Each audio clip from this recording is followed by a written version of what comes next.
இந்த பூனைக்குட்டி நாங்கள் கடைக்கு போயிட்டு வந்துட்டுருக்கும்போது நடு ரோட்டுக்கு வந்துடுச்சு. நைட்டு ஒரு 8:30 இருக்கும். ஏதோ ரோட்டில் ஏதோ போகுதுன்னு பார்த்தா எங்கள் வண்டியில் அடிபடுற மாதிரி இருந்துச்சு. டக்குன்னு வண்டியை நிப்பாட்டிட்டோம். நல்ல வேலை ஒரு செகண்ட் எல்லாம் அது சட்னி ஆகிருக்கும். நசிக்கிருப்போம் நாங்களே வண்டியில் ஏற்றி. அப்புறம் இறங்கி நின்று பார்த்தா என்ன இது புதுசாக ரோட்டில் ஒன்று போகுதுன்னு பார்த்தா குட்டியாக நவுந்து போய்கிட்டே இருக்குது கத்திக்கிட்டு. அப்புறம் அங்கே நின்று அங்கே இருக்கிற செடி ஓரம் எல்லா இடத்துலையும் பார்த்தோம். பக்கத்துலேயே ஒரு ஆஃபீஸ் இருந்துச்சு. அந்த ஆஃபீஸில் விசாரித்தோம். இங்கே ஏதாவது பூனை குட்டி போட்டிருக்கா அப்படின்னு சொல்லி விசாரித்தோம்.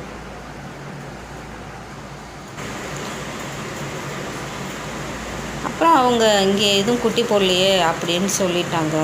அப்புறம் நாங்கள் கொஞ்ச நேரம் நின்று பூனை ஏதாவது கத்துதா அப்படின்னு சொல்லி நின்று பார்த்தோம். எல்லாம் தேடி பார்த்தோம், ஒன்றும் இல்லை. இந்த பூனையை எங்கே விட்டுட்டு வந்தாலும் இதை நடக்க கற்றுக்கிச்சா ரோட்டுக்கு ஓடி வரும், செடி ஓரம் போட்டாலும். அப்புறம் எங்களுக்கு மனசு கேட்காம தூக்கிட்டு வந்துட்டோம் வீட்டுக்கு.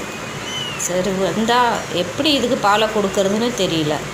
பால் கொடுத்தா சிரஞ்சில் வச்சு கொடுத்தா குடிக்க மாட்டேங்குது. கஷ்டப்பட்டு இப்போ தான் குடிக்க கற்றுக்குச்சு. நேற்று நைட்டு எடுத்துகிட்டு வந்தோம்.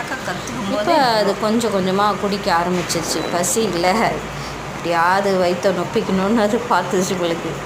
இப்போ கொஞ்சம் குடிக்க ஆரம்பிச்சிருச்சு. லைட்டாக நடக்குது பாருங்கள்.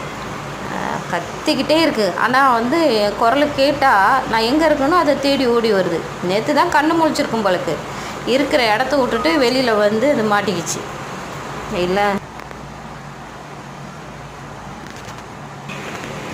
யாராவது கேட்டால் கொடுக்கலான்னு இருக்கிறோம். 2-3 பேர்கிட்ட கேட்டோம், வேணான்னு சொல்லிட்டாங்க. அப்புறம் யாராவது கேட்டால் கொடுக்கலான்னு வெயிட் பண்ணிகிட்ருக்கோம். எங்கள் வீட்டில் பப்ளு வேறு இருக்கானா, அவனை வச்சுட்டு இதையும் வச்சுட்டு வளர்க்க முடியுமான்னு தெரில. ஏன்னா 2 பேருமே சரி வராது. எப்போவுமே டாகுக்கும் கேட்டுக்கும் செட்டே ஆகாது. அவனை வச்சுட்டு அவன் வீட்டுக்குள்ளேயே வளர்ந்தவன், வீட்டுக்குள்ளேயே இருக்கிறவன், எல்லா இடத்துக்கும் போவான்.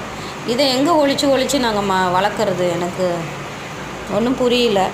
ஏதோ எங்களுக்கு எங்கள் வண்டியில் அடிப்படை போக நாங்கள் தூக்கிட்டு வந்துட்டோம். யாராவது கேட்டால் கொடுக்கலான்னு இருக்கோம். பார்ப்போம் யார் கேட்குறாங்க, யார் வீட்டுக்கு போகுது, இல்லை எங்கள்கிட்டே வளரப்போதா அப்படின்னு தெரியல. ஒரு ஐடியா இல்லாமல் அப்படியே வச்சிட்ருக்குறோம். எதுனாலும் பார்த்துக்கலாம் அப்படிங்கிறதுக்காக. பாருங்க தூங்கிடுச்சு. அது தூங்கிட்டே இருக்குது. பால் குடிக்கவும் தூங்கவும், பால் குடிக்கவும் தூங்கவும் இருக்கிறார்.